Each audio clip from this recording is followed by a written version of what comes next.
bersamamu, tak pernah ku rasakan kasih-Mu. Bersamamu Bapa, ku lewati semua perkenanan-Mu yang teguhkan hatiku.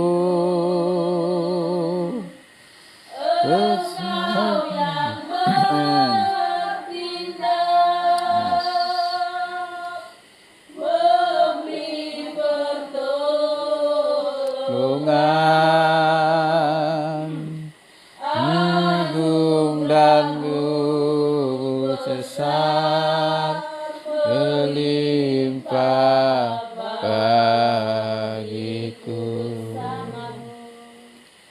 Bersamamu Bapa,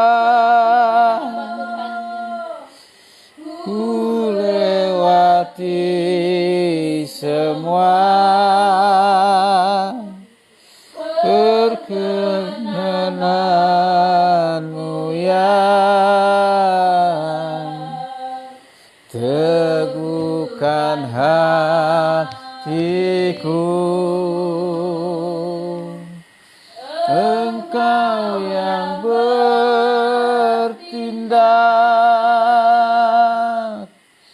demi pertolongan, agung dan luhur sesat melimpah bagiku.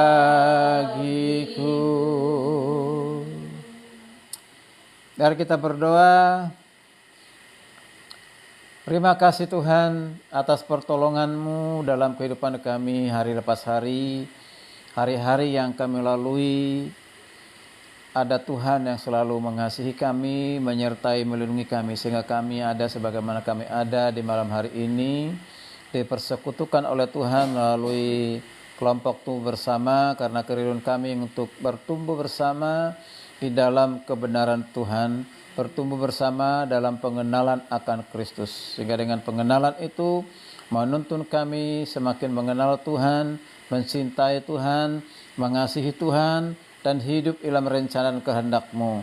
Terima kasih Kau berikan kesempatan kepada kami memuji-muji Engkau, meninggikan nama-Mu, sebab kamilah umat yang Tuhan utus untuk memuji menyembah Tuhan.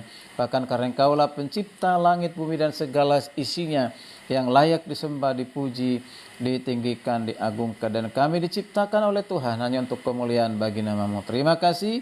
Bentar kami akan sharing, berbagi bersama atas kebenaran firman-Mu, dan juga pengalaman hidup kami bersama dengan Tuhan. Tuntun ya Tuhan, buat kami boleh mengerti, memahami akan kebenaran firman-Mu, menjadi kekuatan, teguran, motivasi, bahkan terutama menuntun iman kami semakin bertumbuh dewasa di dalam Kristus. Terima kasih Tuhan, kami serahkan pemberitaan firman Tuhan dalam tangan kuasa-Mu, dalam pimpinan kuasa Roh Kudus, di dalam nama Yesus. Kami siap membaca, merenungkan, serta melakukan kebenaran firman-Mu. Dan setiap kita yang siap diberkati dengan firman Tuhan, dengan semangat berkata, amin. Dengan semangat berkata, amin. Nah, belum kedengar suaranya muruk. Ya, padahal dekat. Ya, oke, baik. Puji Tuhan, kita bersyukur hari ini kembali di minggu ke berapa ini? Kedua atau ketiga? Ya, ketiga kali bersama-sama oleh karena kasih Tuhan, oleh karena anugerah Tuhan, kita kembali belajar firman Tuhan, melanjutkan materi pembelajaran Alkitab yang minggu lalu ya. Belajar Alkitab yang minggu lalu sudah dibagi fotokopi, kalau kemarin di handphone susah lihatnya ya. Nah sekarang sudah dibagi. Ini nanti setiap hari Kamis di bawah, jangan hilang. Jangan digunakan menjadi penutup Ya, penutup apa itu? Penutup kopi. Ya, penutup kue atau penutup apapun disimpan rapi, diselipkan dalam Alkitab. Nanti setiap hari Kamis dibawa. Kalau yang lupa membawa hari Kamis didenda. Nah, didendanya apa? Ya, apa dendanya? Nah, ada denda 50.000 persembahannya, bukan untuk saya. Ya, oke, puji Tuhan. Ya, bersama-sama kita akan membaca firman Tuhan. Sekarang bagian yang kedua ya. Kalau minggu yang lalu kita sudah belajar tentang ketuhanan Yesus Kristus. Jadi sangat jelas bahwa Yesus Kristus adalah juru selamat. Yesus Kristus adalah Tuhan dan banyak bukti ayat Alkitab yang telah mengatakan demikian. Dan kita percaya kepada Yesus hari ini, esok dan selama-lamanya. Jangan pernah tinggalkan Yesus ya. Untuk alasan apapun jangan pernah tinggalkan Yesus. Kalau anak muda karena pacar tinggalkan Yesus. Kalau mau menikah tinggalkan Yesus ya. Karena harta, karena uang tinggalkan Yesus. Jangan ya. Bisa kita bersenang-senang di dunia ini dengan keadaan dunia, tapi suatu saat kita akan masuk neraka kalau kita tinggalkan Yesus ya. Oke. Jadi sekali Yesus tetap selama-lamanya. Hari ini kita masuk ke materi yang kedua. Materi yang kedua yaitu syarat menjadi murid. Nah, syarat menjadi apa? Syarat menjadi murid. Siapa di sini pernah sekarang jadi murid? Semua ini murid. Ya, murid SMA, murid STT, murid SD, SD negeri, SD penabur. Siapa lagi? Kamu murid mana? Murid dapur. Adik murid semuanya. Biasanya kalau mau jadi murid itu apa syaratnya pertama itu? Ya, harus mendaftar ya. Ya, mendaftar. Nah, dilihat umurnya. Kalau misalnya kalau SD syarat umurnya berapa? 6 sampai 7 bulan. Tahun. Berarti masih dengar ya. Nah, kalau untuk masuk SMP, SD, SMP berapa? Berapa tahun? 12 ya, 12. SMA 16, 17 ya. Nah, itu semua syaratnya untuk menjadi murid. Tapi hari ini kita mau belajar bukan menjadi murid sekolah, tapi menjadi murid siapa? Menjadi murid Yesus. Oke, kita baca ayat Alkitabnya ya. Bagaimana syarat menjadi seorang murid Kristus. Ya, kitab apa? Ada di situ. Kitab Lukas. Kitab Lukas pasal yang keberapa? 14 ayatnya 25 sampai 35. Amankan dulu kenapa itu ya. Ya. Sudah ketemu belum? Kalau sudah ketemu mau diapain? Mau dibaca. Oke, kita baca bersama-sama. Oke, dari Lukas 14 ayatnya yang ke-25 sampai ayat berapa? Sampai berapa? Ya, selamat malam Opung. Sehat. Ya, oke, ya. Oke, sudah? Sudah? Yuk, kita baca mulai dari siapa ya? Muru. Ya, Muru. Mulai dari ayatnya yang ke-25. Nanti ya ke adek terus semuanya sampai ke balik lagi ke sini ya. Sudah? Sudah ketemu? Ayo, suara yang kencang seperti sekencang-kencangnya. Ayo.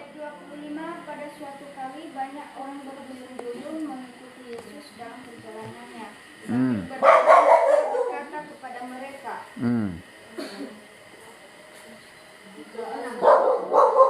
kepadaku dan ia tidak membenci bapaknya, ibunya, istrinya, anak-anaknya, saudara-saudaranya laki-laki atau perempuan, bahkan nyawa sendiri, ia tidak dapat menjadi muridku. 27. Barang siapa tidak tidak mengikut salibnya dan mengikut aku, ia tidak dapat menjadi muridku. 28. Mbah, 28 Mbah.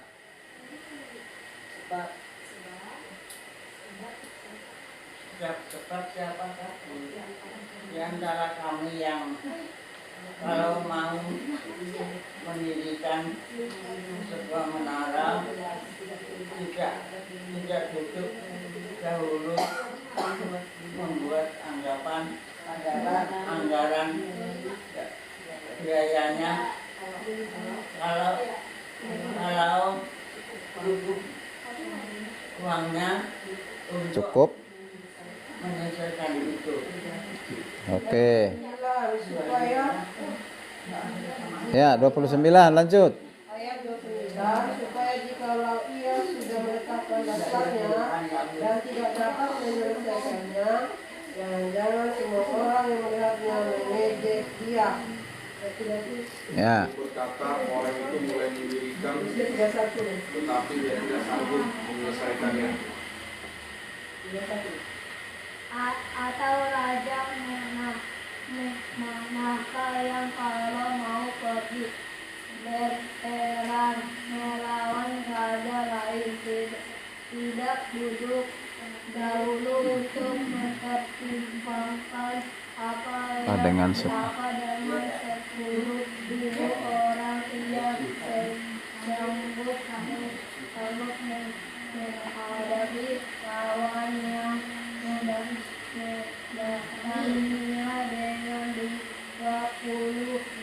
panjang ya, panjang ya. Jika tidak, ia akan mengirim utusan selama musuh itu masih jauh untuk menanyakan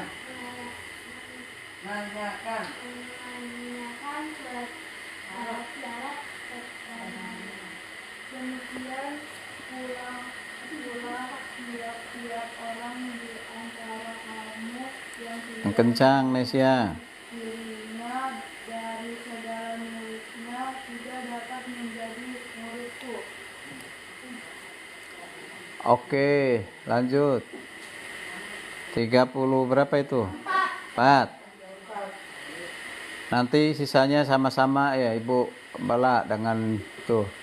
Ya?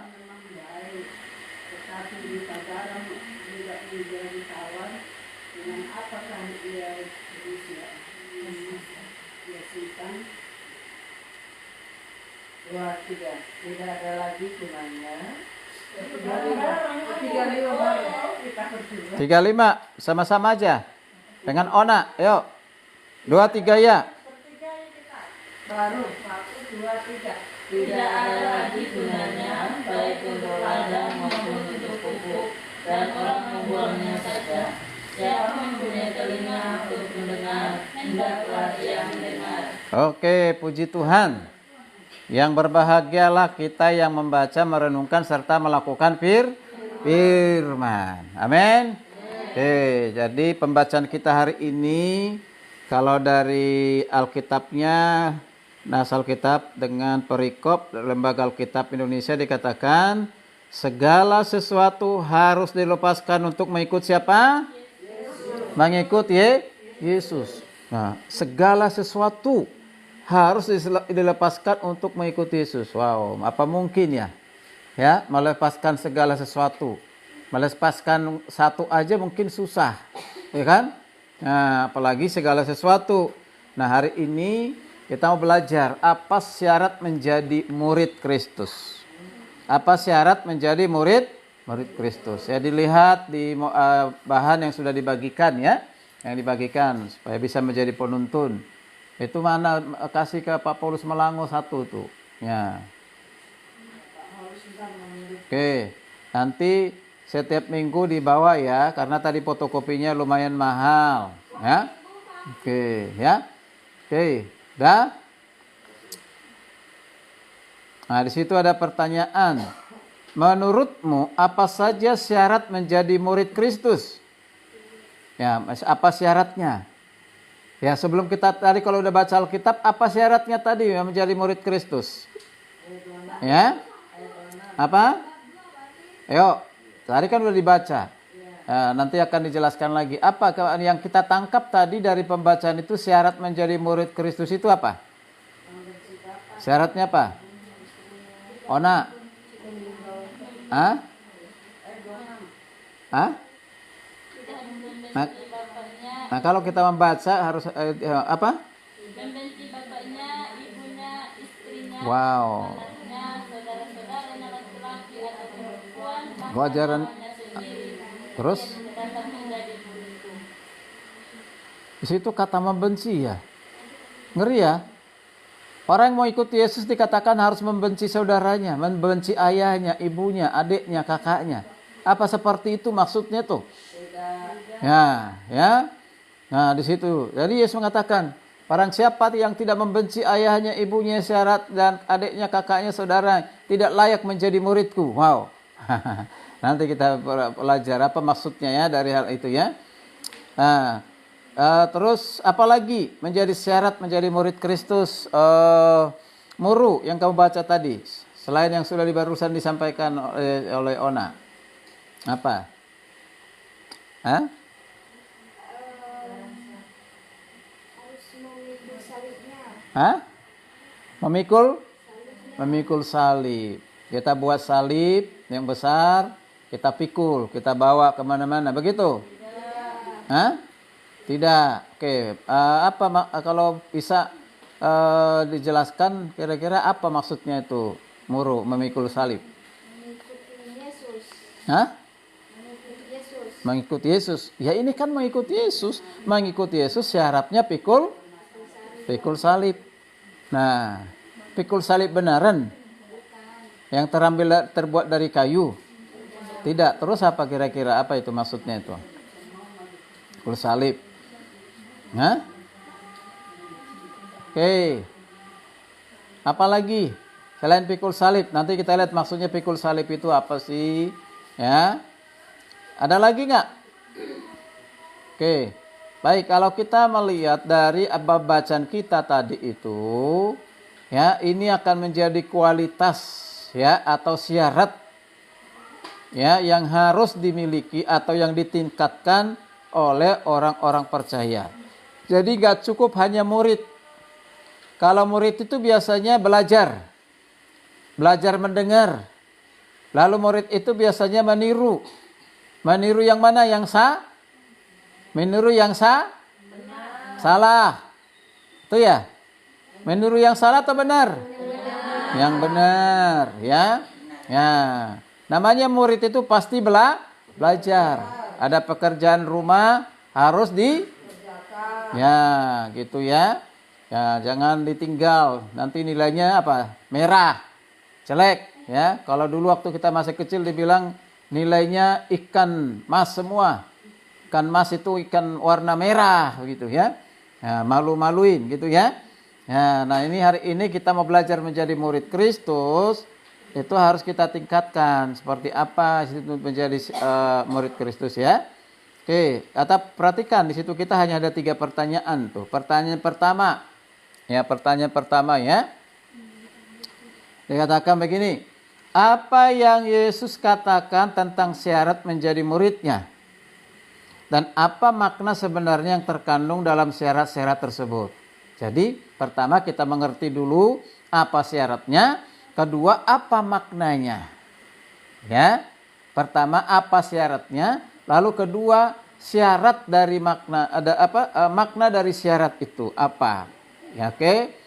Coba lihat 26 tadi yang sudah dibaca. Coba diulang lagi yang kencang Ona.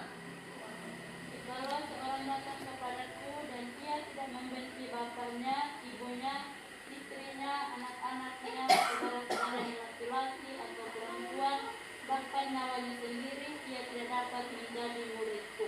Nah, ini mesti hati-hati ya membaca ayat ini. Jangan kata Tuhan Yesus kalau kita mau mengikuti Yesus membenci papa saya, mama saya, adik-adik saya, kakak saya. Kan perhatikan nih, baca ya. Jikalau seseorang datang kepadaku, datang kepada siapa itu? Yesus. Dan ia tidak membenci siapa? Ayahnya. Membenci siapa? ibunya. Membenci siapa? Istrinya. Membenci siapa? Anak-anaknya dan saudara-saudaranya laki-laki ataupun perempuan. Bahkan dikata di situ apa? Nyawanya sendiri. Ini kita sendiri, ya. Ia dikatakan apa? Ia tidak dapat menjadi muridku. Ini jangan sampai diartikan secara literal harafiah. Kata Yesus itu kalau kita mengasihi Yesus, mau ikut Yesus, ya membenci papa mama, membenci inong among, membenci ayah bunda, membenci kakak adik, membenci saudara-saudara, bahkan membenci diri sendiri. Maksudnya apa di sini? Ya, maksudnya apa? Maknanya itu apa? Maknanya jangan kita mengasihi bapak kita, ibu kita, saudara kita lebih dari kita mengasihi Yesus. Iya.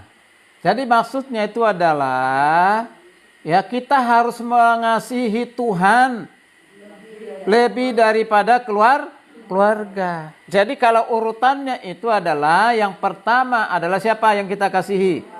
Tuhan. Ya, yang Tuhan. Yang kedua siapa? Sesama. Yaitu kalau dalam hal ini keluarga. Ya, keluarga. Nah, jangan karena istri, ya, suami tidak datang ke Tuhan. Jangan karena suami, istri tidak datang ke Tuhan. Sebaliknya, jangan karena istri, suami tidak datang kepada Tuhan. Atau jangan karena orang tua, anak-anak tidak beribadah datang ke Tuhan. Nah itu. Ya, jadi jangan karena alasan anak tidak datang beribadah, tidak datang kepada Tuhan. Nah itu. Itu artinya. Jadi kalau dikatakan utamakan, prioritaskan, berarti apa? Keluarga itu harus memprioritaskan Tuhan. Apa contohnya kita memprioritaskan Tuhan? Kalau kita mengutamakan Tuhan itu prioritas apa ya? Apa yang kita lakukan? Datang ibadah. Datang doa pengerjaan. Ya, terus apa lagi? Apa lagi? Ya. Mencintai Tuhan, mengasihi Tuhan, suka membantu siapa? Sesama, terutama orang-orang seiman, orang-orang yang ada di sekitar gereja kita. Nah, itu namanya mengasihi Tuhan. Kalau kita mengatakan aku mengasihi Tuhan, tapi kita menyimpan benci, sakit hati, dendam, kebencian kepada orang lain, maka itu kasih pura-pura. Ya, dan kasih itu adalah kasih apa itu? Kasih duniawi. Kalau dunia kan mengasihi begitu ya. Aku mengasihimu karena engkau mengasihi aku. Aku membantumu karena engkau membantu aku. Aku mengasihimu karena engkau menguntungkan. Nah, coba kalau misalnya dia mengecewakan kita, melakukan kejahatan, memfitnah kita, mampu nggak kita mengasihi? Mampu nggak kita mengasihi? Kalau kita mampu mengasihi orang yang membenci kita, berbuat jahat kepada kita, itu baru hebat. Tapi kalau orang dunia, kejahatan balas dengan kejahatan. Itu ya, kebaikan balas dengan kebaikan. Itu ya, kalau nggak baik, ya nggak usah buat baik, enak aja dia. Kan begitu. Nah, hati-hati. Ya, itulah bedanya ajaran Kristus sebagai pengikut Kristus, memprioritaskan Tuhan. Ya, jadi suami nggak boleh menghalangi istri untuk datang melayani beribadah ke gereja. Sebaliknya, seperti itu juga istri tidak boleh melarang, ya, menghambat suaminya untuk melayani. Itu, ya, nah itu harus. Ya, jangan juga mengutamakan, ya, karena mengutamakan keluarga sehingga kita tinggalkan kegiatan-kegiatan rohani. Itu ya. Oke, apalagi kita lihat di situ. Syaratnya tadi, kalau syarat ya. Jadi yang pertama tadi ingat ya. Syarat utama itu lebih mengasihi Yesus lebih daripada siapa? Keluarga. Ya, jadi prioritaskan hubungan kita dengan siapa? Hubungan kita dengan Yesus. Lalu kita lihat lagi di ayat yang ke-27 tadi yang sudah dibaca oleh si siapa? Muru. Perhatikan ayat 27, baca lagi. Ini syarat kedua ini. Ayo. Siapa? Barang siapa tidak memikul salibnya dan mengikuti aku, ia tidak dapat Ya, siapa saja yang tidak memikul salibnya dan mengikut aku tidak dapat menjadi muridku. Artinya harus memikul salib. Ya, memikul salib. Ya, memikul salib itu jangan dilakukan seperti ada orang tertentu dulu itu ya. Masih ingat tuh. Ada saya lihat pada saat dalam perjalanan saya naik motor di Jalan Tamrin, ada seorang bapak suami istri. Nah, suami istri itu bawa salib itu ditarik, tapi pakai roda di belakang. Jadi kemana-mana bawa salib. Apakah orang ini salah pengertian dengan ayat ini atau memang dia mau menunjukkan dia orang Kristen? Nah begitu. Jadi itu bukan itu yang menunjukkan kita orang Kristen. Atau menggunakan kalung salib. Ada lagi apa itu? Ada lagi bukan kalung salib, di anting-antingnya laki-laki salib. Ya, kemudian apa lagi tuh? Tatonya salib. Dulu ada pernah saya lihat itu teman orang Ambon tuh. Gede banget tuh di perutnya itu salib. Wah, lalu di belakang itu gambar Tuhan Yesus. Wah, tato besar. Nah, apakah itu gambaran atau menunjukkan orang Kristen? Ya, belum tentu, bukan pernik-pernik seperti itu. Ya, atau mungkin ketika kita ke rumah orang melihat ada gambar Yesus, maka otomatis dia dikatakan sudah pikul salib. Tidak. Ya, bukan, belum tentu, ya. Nah, hari ini apa maksudnya itu pikul salib? Yo. Berarti siap untuk apa? Siap menderita karena iman kepada Yesus. Jadi nggak boleh malu. Kalau kita malu beriman kepada Yesus di depan orang lain, maka Tuhan ya akan tidak menerima kita. Ya, itu. Jangan malu. Kadang-kala anak-anak di sekolah malu dia menunjukkan dia orang Kristen, percaya kepada Kristus. Ya. Nah, ditanya agamanya apa? Nggak mau ngasih tahu, kan begitu ya. Kamu pengikut Yesus dia? Oh enggak. Padahal dia sebenarnya pengikut Yesus. Hati-hati. Nggak boleh menyangkal Yesus. Ya. Karena Yesus itu adalah segala-galanya. Ya. Ya, seharusnya Yesus itu Tuhan dari semua, tapi hanya berlaku bagi mereka yang percaya, ya. Nah, lalu kita perhatikan di sini, pikul salib itu berarti siap menderita karena imannya kepada Yesus, ya. Siap menghadapi tantangan, siap menghadapi kesulitan, siap menghadapi godaan apapun itu karena iman kita kepada Yesus. Salib itu berarti memelihara hidup di dalam kekudusan, tidak mau lagi mengikuti keinginan apa? Keinginan daging. Keinginan apa? Dunia. Keinginan siapa? Setan. Harus semangat tuh. Kita lihat tuh, harus lepaskan itu. Itu namanya memikul salib, berarti siap menderita. Salib itu kan lambang dari penderitaan. Siapa yang menderita di salib? Yesus. Berarti itu adalah pengorbanan, ya. Pengorbanan Yesus itu sempurna di kayu salib. Nah, kita pun ketika kita mau memikul salib, siap berkorban. Ya, mengalahkan segala keinginan-keinginan yang bertentangan dengan kehendak Tuhan. Oke. Apalagi syaratnya? Yuk, apalagi syaratnya yang bisa kita lihat? Di ayat yang ke-33, coba baca 33. Apa syaratnya? Hah? Melepaskan apa? Coba baca dulu. Baca dulu. Ayo. 33. Demikian pula lah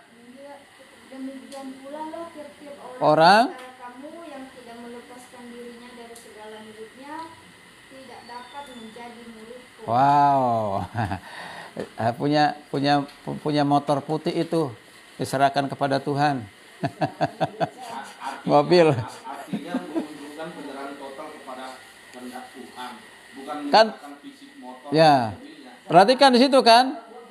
Demikian pula tiap-tiap orang di antara kamu yang tidak melepaskan dirinya dari hartanya. Dari hartanya tidak dapat menjadi murid Kristus. Nah, apa maksudnya itu? Hah? Apakah maksudnya kita nggak boleh kita memiliki harta? Boleh. Apakah maksudnya di sini kita tidak boleh memiliki uang? Boleh. Tidak memiliki rumah? Boleh.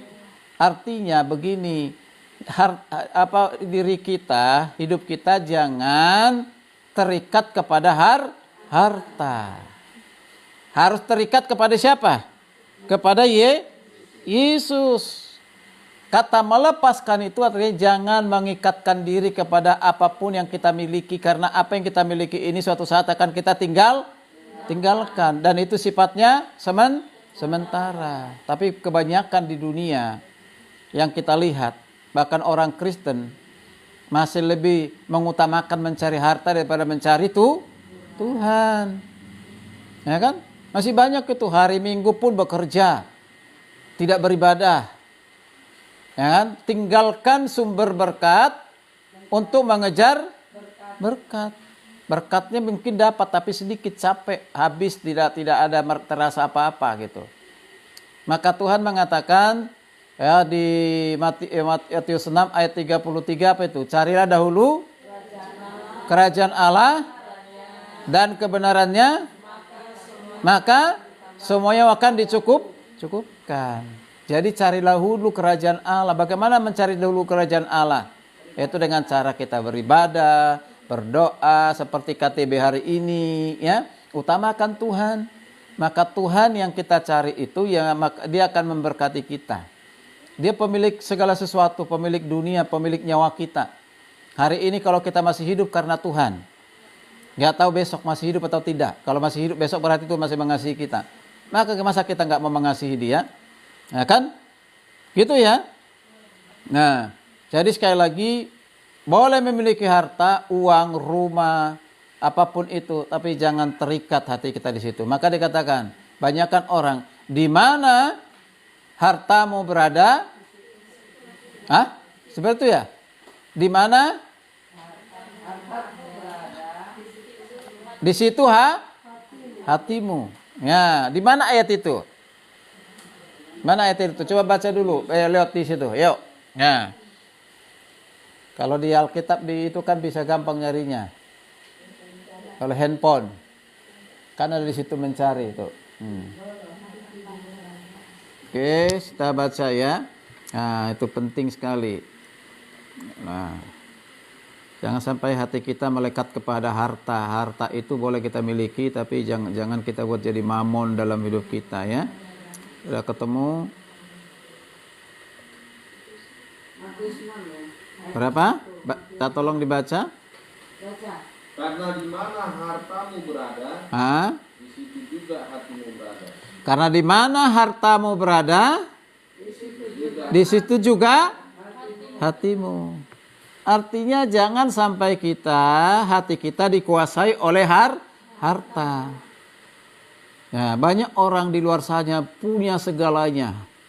Hartanya luar biasa tapi tidak pernah bahagia. Bahagianya semu. Bahkan hidupnya diakhiri dengan apa? Bunuh diri. Begitu banyak orang kaya, segalanya dia punya.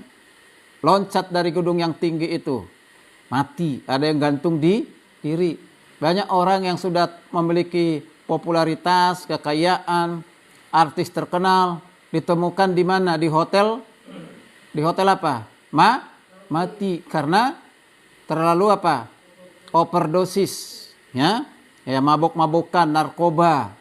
Dia bingung mau gunakan apa itu uangnya, jadi persalahgunakan. Nah itu, hati-hati. Jadi jangan sampai hati kita melekat dengan harta, ya. Oke, yang keempat kita lihat syaratnya itu ada dia ada lagi. Ya, di mana tadi kata garam itu? Mana itu? Hendaklah kamu menjadi mana tadi ya? Kata mana itu? Oh, 34 sampai 35, baca lagi. Garam memang baik. Ya, tapi jika garam pun menjadi tawar, dengan apakah dia diasinkan. Ayat 35. Tidak ada lagi gunanya, baik untuk ladang maupun untuk pupuk, dan orang membuangnya saja. Siapa mempunyai telinga untuk mendengar, hendaklah ia mendengar. Artinya, menjadi pengikut Kristus syarat yang keempat itu adalah harus menjadi garam. Tahu garam? Apa fungsi garam? Membuat makanan itu jadi enak. Tapi kalau terlalu asin, nah itu berbahaya bagi yang kesehatan, terutama yang memiliki tekanan darah tinggi, itu ya. Nah, nggak boleh asin-asin, muru, ya. Nah, jadi coba dulu begitu ya. Nah, garam itu fungsinya adalah untuk membuat makanan itu enak. Nah, kalau bagi kita, kalau dikatakan kita menjadi garam, kalau dikatakan garam yang baik itu, garam yang memang baik, tetapi jika garam itu pun menjadi tawar, dengan apakah dia diasinkan dan tidak ada lagi gunanya. Kalau garam tidak asin, nah itu nggak ada gunanya. Mau dibuat di ladang pun, mau dipupuk jadi pupuk pun, nggak ada gunanya. Ya, nggak ada gunanya, nggak ada manfaatnya. Itu ya, nggak ada manfaatnya. Berarti dibuang. Dibuang kemana? Ya, dibuang ke laut. Ya, nah dibuang kemana aja. Yang penting dibuang. Artinya apa? Maknanya apa ini? Maknanya apa ini? Kita harus menjadi garam, itu maknanya apa ya? Artinya Hah? Yesus menekankan bahwa kita itu harus bisa menjadi murid yang sejati, harus tetap memiliki pengaruh yang baik dan tidak kehilangan rasa. Garam itu kan mengandung rasa. You understand your rasa? Hah? Yes. Atau kualitas rohani. Kualitas rohani. Ya, jadi garam tidak, yang tidak asin tidak berguna. Demikian juga murid yang tidak hidup sesuai panggilan Kristus, itu konotasinya kan gitu. Ya, sederhananya gini, kalau tadi garam itu kan membuat makanan enak. Berarti kita ini menjadi garam di tengah-tengah masyarakat, di tengah-tengah lingkungan orang percaya, harus menjadi garam. Kehadiran kita untuk apa? Membuat orang lain, ya, membuat orang lain, kehadiran kita dia merasa nyaman, merasa enak, dirindukan, diinginkan kehadiran kita. Jangan sampai ya itu siapa? Ona lagi, nggak mau ketemu. Contoh kan? Ya, kenapa? Ya mungkin Ona sering menjadi batu sandungan. Tapi kalau katakan ada Ona loh di setiap hari Kamis itu pimpin puji-pujian. Aduh kok aku mau datang. Kalau dipimpin puji-pujian, oh luar biasa semangatnya. Nah berarti apa itu? Dia garam. Ya. Nah, ketika mendengarkan orang lain menyakiti hatinya, dia tersenyum, tidak balik menyakiti. Nah itu namanya garam. Kehadiran kita harus menjadi apa? Membuat enak dengan yang lain. Jadi artinya membawa pengaruh. Membawa pengaruh positif. Ya. Ya, membawa pengaruh positif, pengaruh yang baik. Baik dengan perkataan kita, perbuatan kita, tingkah laku kita, ya. Oke. Jadi itu sudah terjawab tadi di ayat yang pertama dan kedua. Sekarang kita lihat yang itu tadi ya, ayat ketiga sudah terjawab semua itu. Ya, Yesus juga menekankan pentingnya menjadi garam yang tetap asin dan pentingnya mendengar sebagai penutup penjelasan di ayat 34-35. Nah, tadi sudah dijelaskan ya. Dalam konteks ini kita harus hadir ya, membawa pengaruh positif bagi orang lain. Jangan menjadi batu sandungan. Ya seringkali orang rohani sudah sarjana, sudah magister teologi, sudah doktor teologi, sudah S3, S-teller, ya kan? Nah, ya. Masih apa? Menjadi batu sandungan. Ya, tapi tidak pernah merasa apa? Dia menjadi batu sandungan, merasa benar. Orang yang bersalah membela diri dalam kesalahannya, maka tidak akan pernah berubah. Tapi orang yang sadar kesalahannya, ya lalu berduka atas kesalahan itu, nah orang itu akan bisa berubah. Ya, kalau ditegur, Dia tahu itu kesalahan, maka dia berubah. Oke, sekarang kita lanjutkan pertanyaan yang di bawahnya tuh. Nah, ini penerapan ini. Penerapannya ya. Apa hambatan terbesarmu dalam menjadi murid Kristus? Yuk. Apa hambatan kita untuk menjadi murid Kristus? Apa hambatan kita? Ya, untuk menjadi murid Kristus. Apa itu? Tentu banyak kan? Ya. Ayo. Ya, kita lihat dari aspek tadi itu. Apa yang menjadi penghalang kita dari 4 tadi itu? Kita biasanya karena lebih mengasihi siapa? Keluarga. Karena lebih mengasihi pekerjaan. Karena lebih mengasihi apa? Usaha. Nah, makanya hati-hati, suami tidak boleh buat istrinya jadi Tuhan dalam keluarga. Sebaliknya juga begitu. Istri tidak boleh menjadi Tuhan dalam keluarga. Hanya yang Tuhan itu adalah siapa? Yesus. Itu hanya bergantung kepada suami, bergantung kepada istri, nggak boleh itu. Ya, tapi harus bergantung kepada siapa tuh? Tuhan. Ya, Tuhan. Biasanya gitu. Tadi kan saya katakan begini, ciri orang mengikuti Yesus itu rajin beribadah, rajin ke gereja. Kalau orang malas ke gereja, lebih memilih dia tidur, lebih dia memilih ke tempat lain, maka itu bukan pengikut Yesus yang sejati. Ya, itu Kristen palsu. Atau palsu itu, ya. Atau aspal. Asli dia kelihatan beragama Kristen, tapi palsu, begitu ya. Nah, jangan begitu. Itu seringkali menjadi hambatan buat kita, nggak datang ke gereja, malas ke gereja. Pertanyaan yang kedua, perhatikan tuh.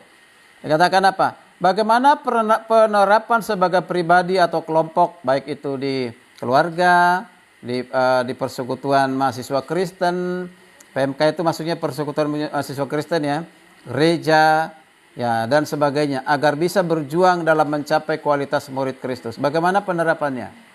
Ya, bagaimana penerapannya? Penerapannya mulai hari ini kita mengutamakan Tuhan Yesus, memprioritaskan Tuhan Yesus. Kalau ada yang menghalangi, menghambat kita untuk hal itu, ya harus apa? Kita tolak. Ya, nggak usah ditonjok. Nah itu kejahatan balas kejahatan nanti kan.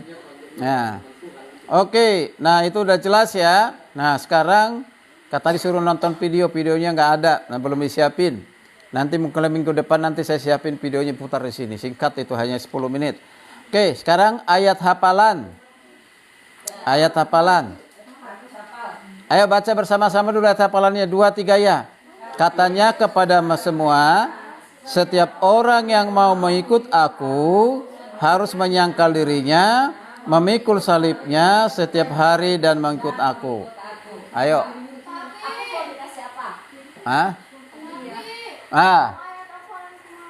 Minggu lalu ada yang hafal nggak? Ya, yang minggu lalu.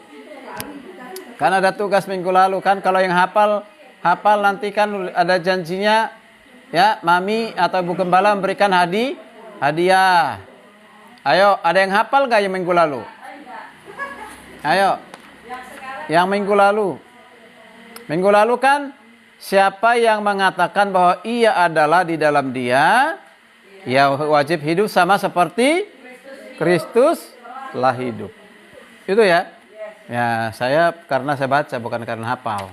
Ya, udah tua masalahnya, suruh menghafal susah ya. Kalau anak-anak muda ini harusnya ini bisa ini Ona, Murdini Gule, ya, dan yang lain-lain bisa harus hafal itu ya.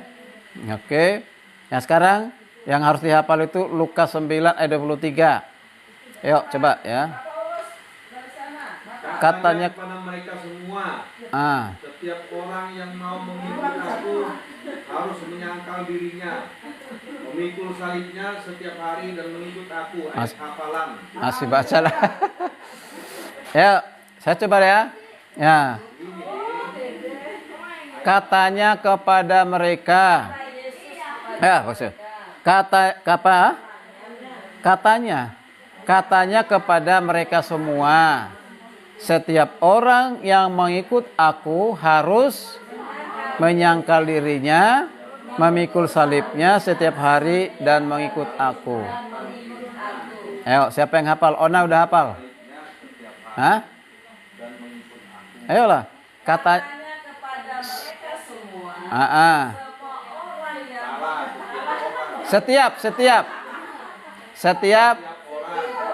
setiap orang yang mau mengikut aku harus memikul salibnya setiap hari dan mengikut hampir 80-90%. Oke. Ayo. Nurul udah hafal? Ayo.